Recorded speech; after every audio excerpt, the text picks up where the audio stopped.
Hello students, welcome back. This is Kiran ma'am और आपके सामने फिर हाजिर हूँ मैं एक बहुत ही इंटरेस्टिंग सा टॉपिक लेकर जिसका नाम है क्रिया विशेषण। आई होप स्टूडेंट्स क्रिया शब्द से आप लोग अवेयर होंगे। क्रिया अर्थात कोई भी कार्य। तो जब हमें किसी भी कार्य के होने का बोध होता है तो वह कहलाती है क्रिया। लेकिन क्रिया किस गति से हो रही है, क्रिया कहाँ हो रही है, क्रिया कब हो रही है और कितने परिमाण में हो रही है, ये बताने वाला शब्द को कहते हैं क्रिया विशेषण। ओके, तो चलिए बच्चों कुछ एग्जाम्पल्स के साथ हम इसे समझते हैं।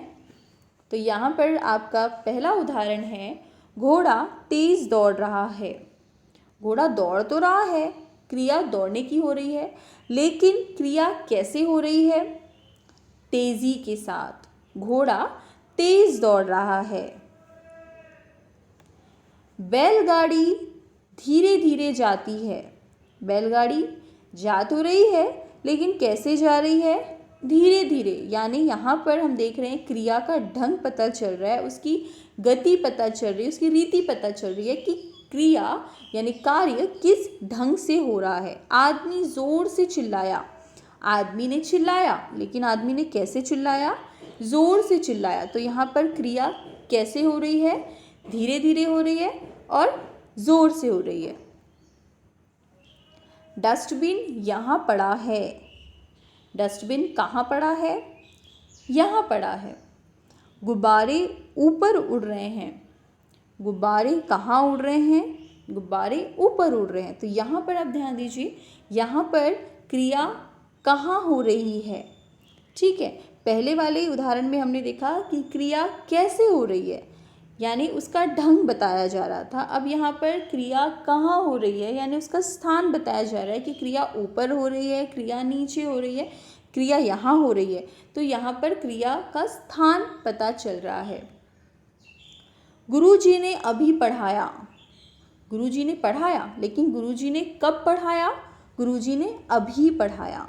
विहान सुबह में उठता है। विहान कब उठता है? विहान सुबह उठता है। तो यहाँ पर हम देख सकते हैं समय बताया जा रहा है, क्रिया का समय बताया जा रहा है। नेक्स्ट, बच्ची कम खाती है। बच्ची कितना खाती है?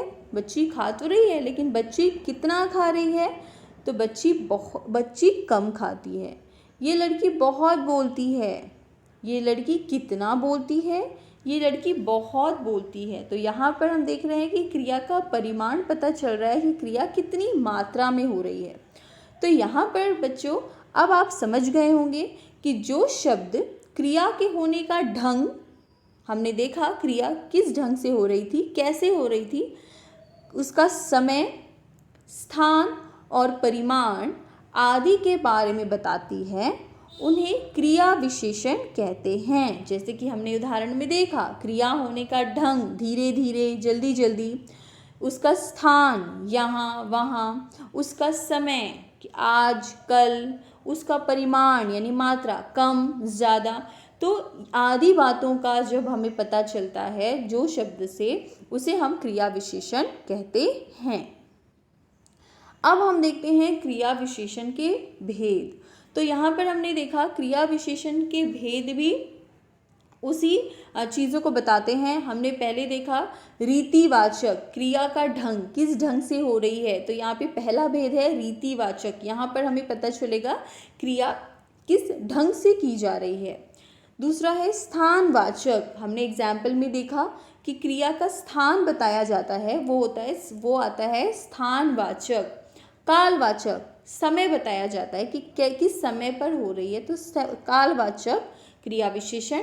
आखिरी है नंबर 4 पर परिमाणवाचक, यानी क्रिया कितने परिमाण में हो रही है, उसे कहा जाता है परिमाणवाचक क्रिया विशेषण। तो इस तरह से क्रिया विशेषण जो है वो 4 प्रकारों में बांटी गई है: रीतिवाचक, स्थानवाचक, कालवाचक, परिमाणवाचक। अब हम देखते हैं सबसे पहला रीतिवाचक, यानी कि उसके क्रिया होने का ढंग। रोहन जल्दी आया। रोहन जल्दी आया, नंबर 1। पिताजी अचानक गए, अचानक। यहाँ पर हमें पता चल रहा है कैसे, क्रिया कैसे हो रही है। मेरा मित्र धीरे धीरे खाता है, कैसे खाता है, धीरे धीरे। कार तेज चलाइए, कार कैसे चलाइए, कार तेज चलाइए। तो यहाँ पर जल्दी, अचानक, धीरे धीरे, तेज, ज़ोर ज़ोर से आदि सारी क्रिया जो है क्रिया होने के ढंग को बता रही है। तो इसे कहा जाता है रीतिवाचक क्रिया विशेषण। नेक्स्ट हम देखते हैं क्रिया के होने का ढंग, तरीका आदि पता अगर चले तो उसे रीतिवाचक क्रिया विशेषण कहते हैं। जो मैंने आपको बताया, जल्दी, अचानक, धीरे धीरे, तेज या जोर जोर से या ध्यानपूर्वक या शीघ्र आदि क्रिया के ढंग का पता चल रहा है। तो जहाँ भी क्रिया के होने का ढंग पता चले उसे रीतिवाचक क्रिया विशेषण कहा जाता है। नेक्स्ट हम देखते हैं कालवाचक क्रिया विशेषण। माँ आज आएगी, अध्यापक जी ने पाठ कल पढ़ाया, अमन हमेशा हंसता रहता है। तो जिन शब्दों से क्रिया के समय का पता चलता है उसे कालवाचक क्रिया विशेषण कहा जाता है। नेक्स्ट हम देखते हैं स्थानवाचक क्रिया विशेषण। वह ऊपर पढ़ रहा है, ऊपर। रोहन प्रार्थना सभा में आगे खड़ा है। बिल्ली नीचे बैठी है, उसका मित्र मेरे आसपास रहता है। तो यहाँ पर हम देख सकते हैं कि स्थान बताया जा रहा है, ऊपर, नीचे, आसपास। तो जहाँ भी स्थान बताया जाता है, स्थान का पता चले, वो स्थानवाचक क्रिया विशेषण कहलाते हैं। तो यहाँ पे हमने देखा क्रिया के होने के स्थान और दिशा के बारे में पता चलता है तो उसे स्थानवाचक क्रिया विशेषण कहा जाता है। नेक्स्ट हम देखते हैं परिमाणवाचक क्रिया विशेषण। मोहन बहुत बोलता है, बहुत। निशांत खूब रोया, खूब। मैंने थोड़ा खाया, थोड़ा। छोटा बच्चा अधिक सोया, अधिक। तो यहाँ पर क्रिया के परिमाण का पता चल रहा है कि वो कितनी मात्रा में हो रही है, बहुत हो रही है, खूब हो रही है, थोड़ी हो रही है, अधिक हो रही है।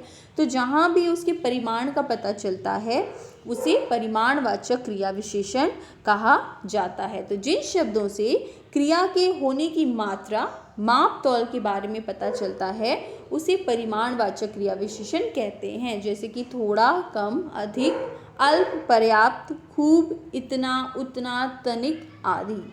ओके, तो आई होप स्टूडेंट्स इतना आपको क्लियर हो गया होगा। तो यहाँ पर कुछ एक्टिविटी मैं आपको दे रही हूँ, अब आपकी बारी।